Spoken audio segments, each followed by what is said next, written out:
from West Virginia Public Broadcasting. Support for the Legislature Today is provided by the following.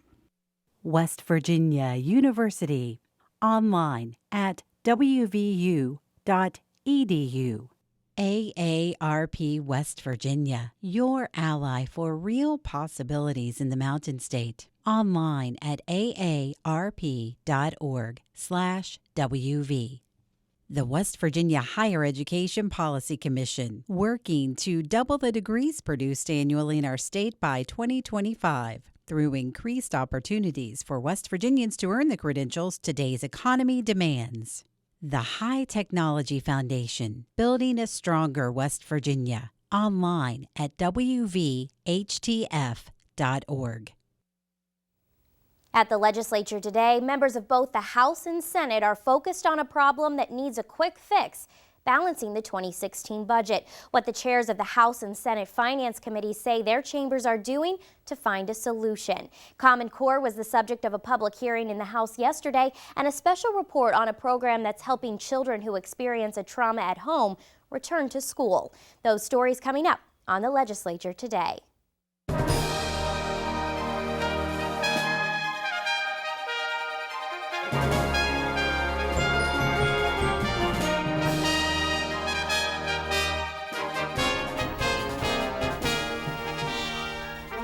Good evening, I'm Ashton Mara. Members of the Senate voted this morning to accept House changes to the West Virginia Workplace Freedom Act. The bill would make West Virginia a right-to-work state. The Senate vote means the legislation heads to Governor Tomlin's desk. Tomlin says he'll veto it, but it takes only a simple majority vote of each chamber to override his disapproval.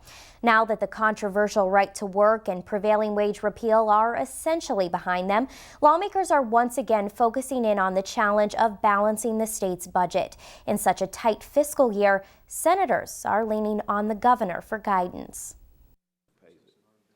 During their Friday morning meeting, members of the Senate Finance Committee took up a critical yet complex bill requested by Governor Tomlin. Thank you, Mr. Chairman. As Melissa said, Senate Bill 419 addresses both the current year shortfall and will help balance the FY17 budget gap. Okay, let's pause. That's Michael Cook. He's the committee's budget policy analyst. But to understand what he's saying, we have to go back a little further, there, to Governor Tomlin's State of the State address on January 13th of this year.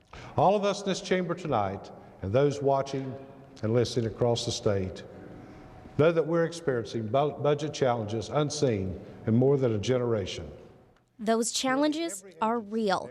By June, Tomlin's staff says the state will have collected about $354 million less than projected during the 2016 fiscal year, and lawmakers are now left to try to fill that gap.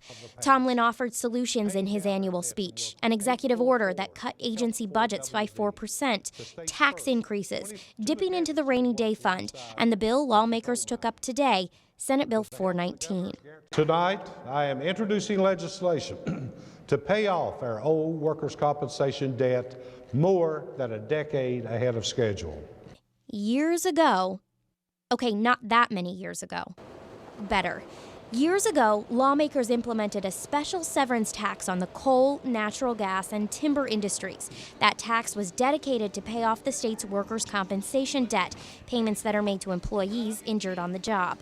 Tomlin's staff says the state is set to pay off that debt earlier than expected by June of this year. So the governor's bill does three things. It slows the payments of the debt, collects the extra revenue to balance the 2016 and 2017 budgets, and then repeals the extra taxes for the coal and gas industries by the end of the fiscal year.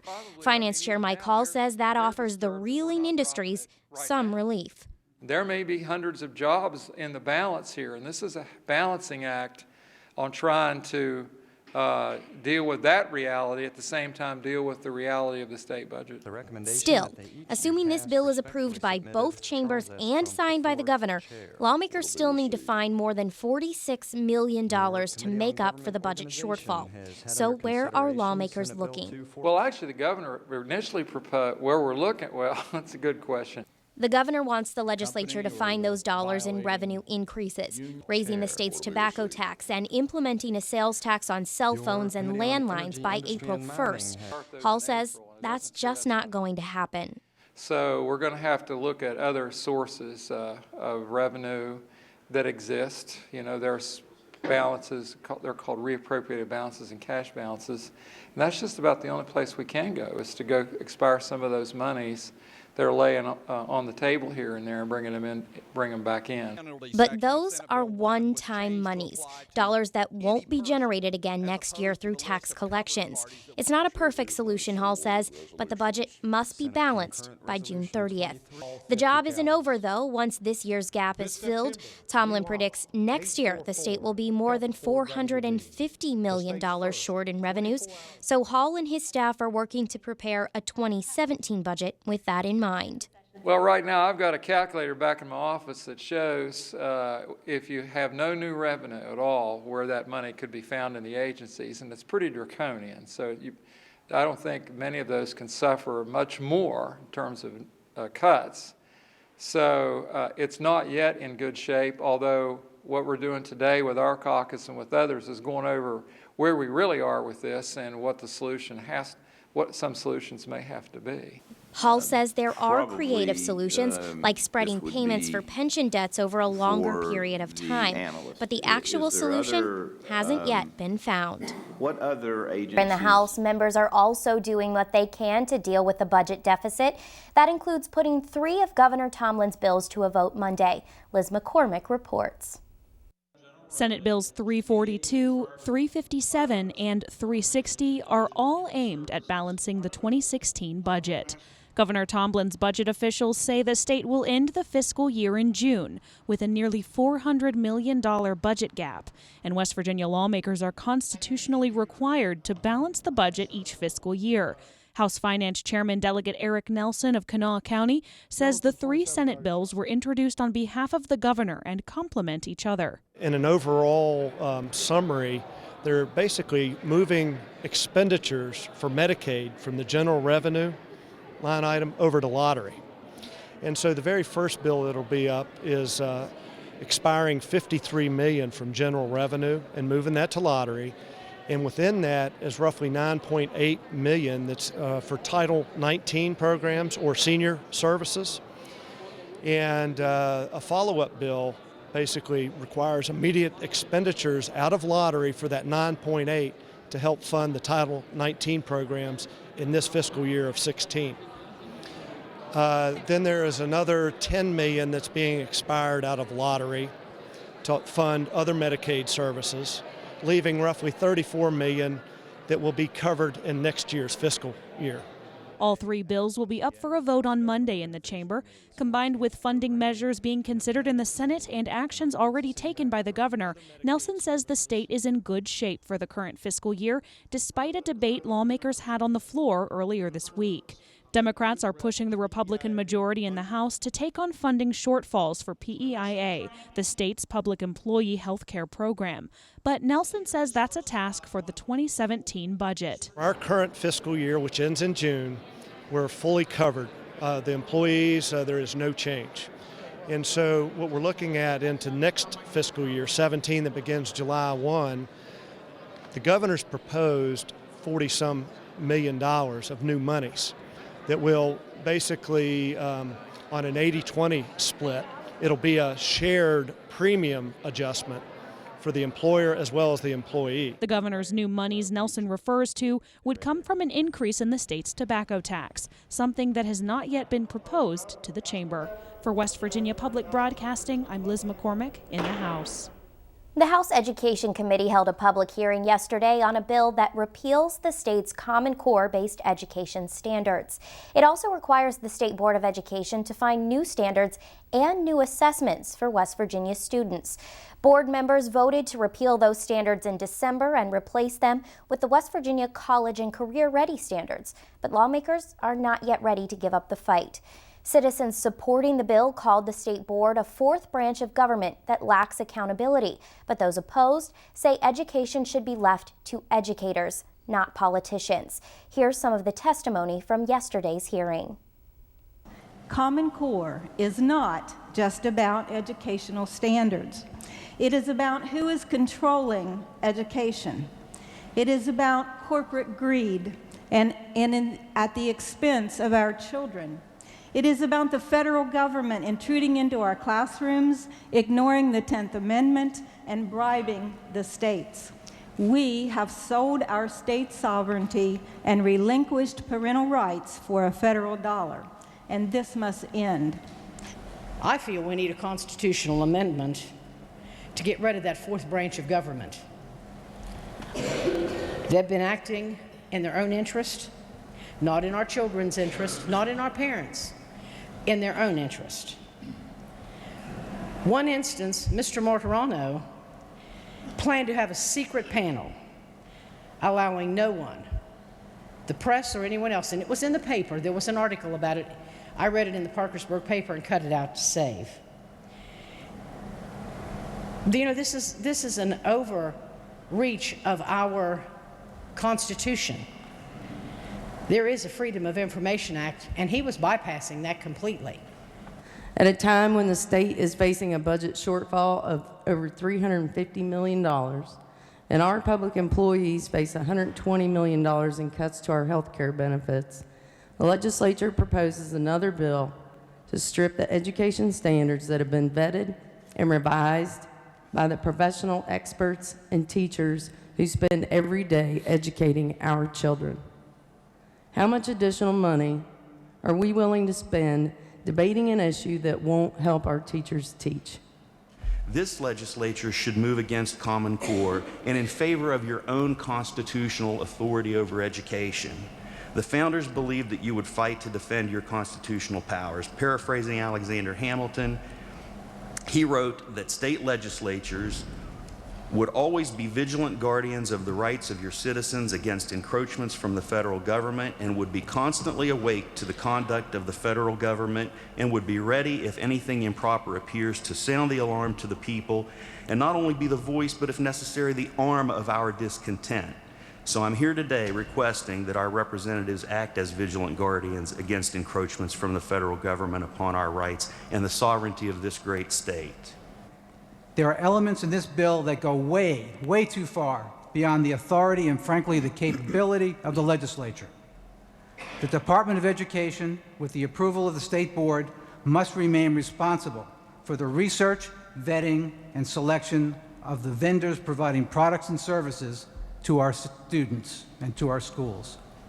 Specific reference, as done in this bill, to any particular vendor is totally inappropriate. The bill also has provisions that frankly encourages a parent to even consider having their child opt out of statewide summative assessments. This, of course, destroys the test validity, not to mention is extremely irresponsible. Folks, there's a difference in standards and curriculum, a huge difference.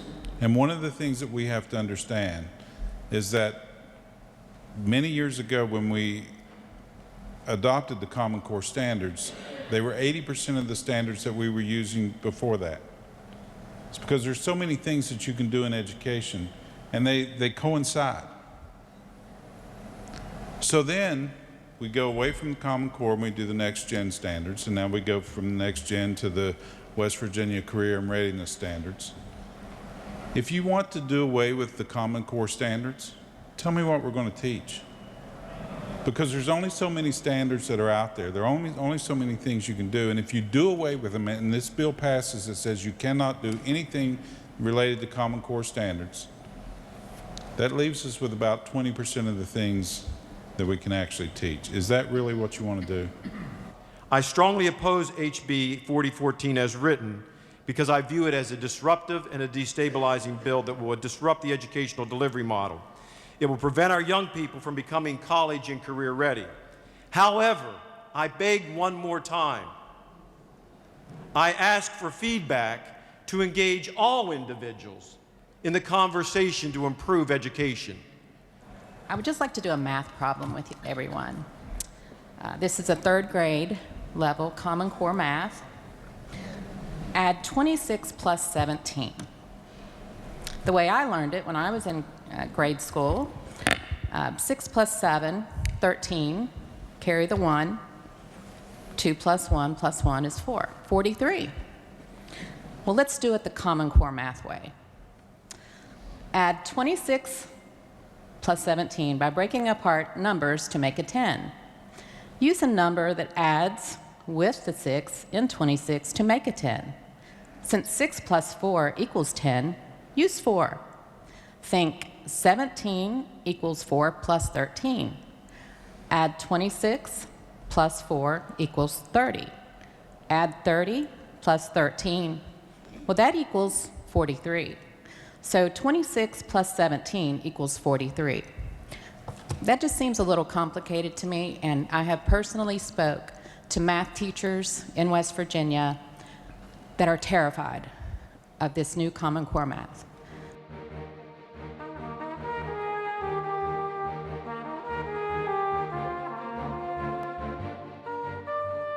Ron Stallings was elected to the West Virginia Senate in 2006. He's a Democrat from Boone County and represents the state's 7th senatorial district. He's also a former member of the West Virginia Higher Education Policy Commission and is a former chairman of the Corridor G Redevelopment Authority.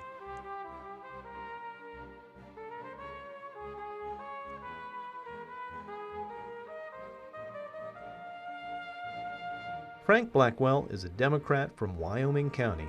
He represents the state's 25th House District.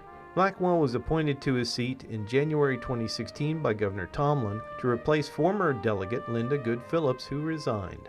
Delegate Blackwell was previously a member of the House, serving from 1977 until 1982.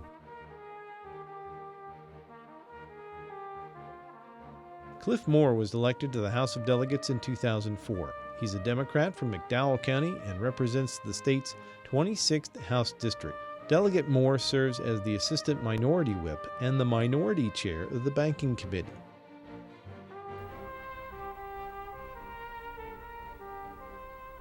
In 2013, the West Virginia Center for Children's Justice launched a program called Handle with Care. The collaborative program is meant to help children who've experienced abuse, neglect, or other types of trauma at home succeed when they return to school.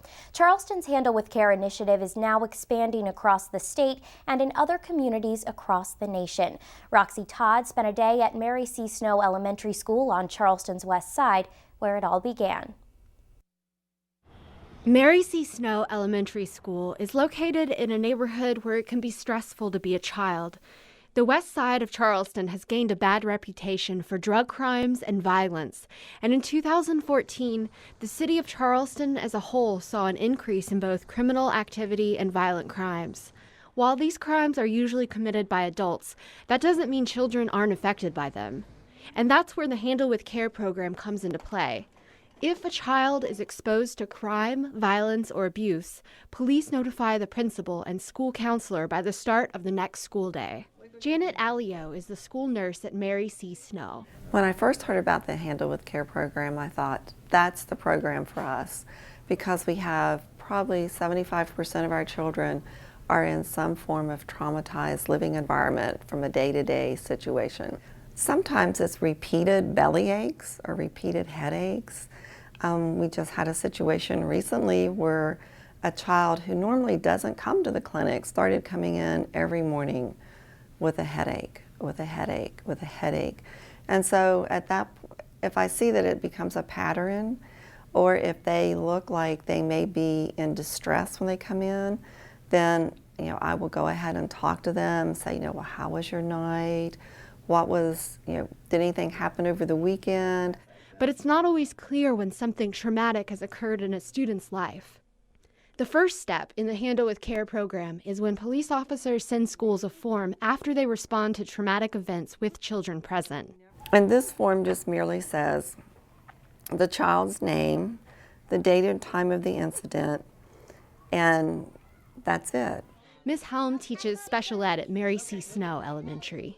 When I start to see the emotion coming, I call it to attention and we talk about it. She says Handle with Care helps teachers modify the way they interact with children who need special attention. Because when you have a kid that's not typically acting out, then all of a sudden the child's acting out. For a teacher, that can be frustrating. But if you know, okay, there's something going on with that child, then as a teacher, you know, okay, let me look at things differently. Let me try to accommodate the child in a way that would help the child.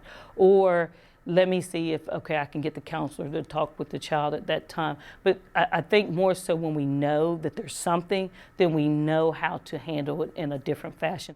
The second step is where the school staff figure out what resources a child might need if they've experienced a traumatic event. Sometimes it's talking with a school counselor, or going to the health center for some extra sleep, or spending time in the library with the school's therapy dog, Paca. Or, if the parent gives permission, the child might also be matched up with a counselor who travels to the school. This is Ethan Napier and his mother, Lenitra Woodson. They're talking with Colleen Moran, a therapist with Harmony Health Services. She comes to the health center here at Mary C. Snow to help children cope with stress and traumatic situations. Some of the types of things that we do are teaching relaxation. With children, a lot of times you'll use play activities to do that, such as blowing bubbles for breathing exercises, or teaching them to tense and release their muscles to get rid of muscle tension. If you do it in a way that's a game, they're much more likely to do it, and they don't realize that they're working and that they're making therapeutic progress. Play is a child's work, and that's how they work through things, and that's how they learn, and that's how they make sense of their world. For many children, just trying to make sense of their world can be a struggle. In 2012, Ethan's brother Jalil Clements was killed when he was hit by a car on the interstate. Jalil was trying to wave down someone to help his mother, who was being beaten by her boyfriend in their car. The mental health center here was named in Jalil's memory. But for children who are left to deal with trauma all on their own, there can be fatal consequences. A report called the Adverse Childhood Experiences Study found that children who experienced trauma early in life were more likely to abuse substances, smoke, and overeat. Children who experience abusive and stressful situations could lose as much as 20 years off their life, compared with children who grow up in stable, loving families. But teachers and other adults in a child's life can help if they know what to look out for. Life does happen, and it's teaching them how to handle things when life happens, that we can still function, we can get the love, we can get the support, the nurture that we need. And basically when they come here and we get that Handle with Care, basically we look at what do they need and how can we help them, and then we fill in from there. Ms. Helm recently visited a meeting with teachers from across West Virginia. And in one of those meetings, a teacher brought this up, that there's so much trauma going on in their schools and they don't know how to handle it because they don't have the Handle with Care. And they don't know what resources do we tap into. This is an ongoing problem. It's a growing problem. And one thing they was emphasizing there is that they're seeing it more and more in their younger kids. And that's what basically we have here. We're seeing it in our younger kids. The Handle with Care program has been supported without any extra funding, except for the resources already available to schools to help children who need mental care. The program is part of a collaboration between the Department of Justice and their Defending Childhood initiative, the State Department of Health and Human Resources, and the West Virginia State Police. These groups are now working to help bring Handle with Care to communities throughout West Virginia. There are also similar programs that have sprouted in other states. When President Obama visited West Virginia last year to talk about drug abuse across the nation, he took note of the Handle with Care program. And I'd really like to see us advertise this more across the country and adopt this as a best practice. With drug overdose rates in West Virginia the highest in the country, Ms. Helm says more and more teachers are noticing children who are dealing with abuse and neglect. So it's definitely more prominent now than before. I think before we always thought it was just isolated to Westside Elementary, but now realizing, no, it's going on everywhere. And people are needing answers, they're needing support, they're needing to understand what is Handle with Care, because that question was asked there. And what do you do, with how does that program work? And so definitely, it's much needed in other places. But as drug abuse and domestic violence continue to barrage families across West Virginia, there simply aren't enough resources to help children deal with trauma. Harmony Health Services, which provides mental health services to the students at Mary C. Snow Elementary, is working to get a mobile mental health care facility for some of the remote areas of West Virginia. For West Virginia Public Broadcasting, I'm Roxy Todd in Charleston. This has been the Legislature Today. I'm Ashton Mara. We'll see you back here next week.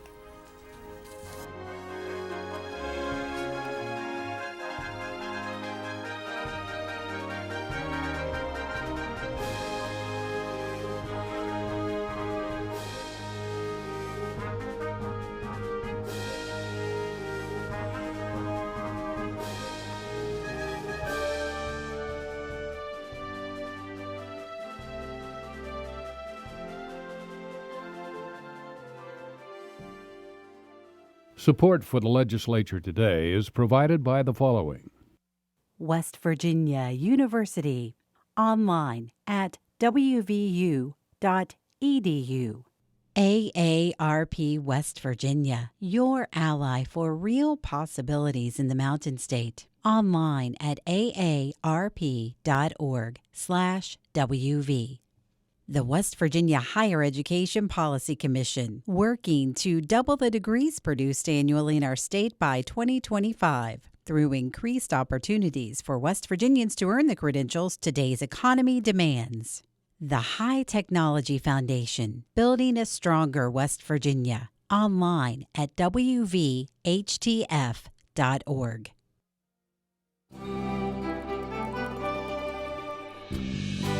From West Virginia Public Broadcasting,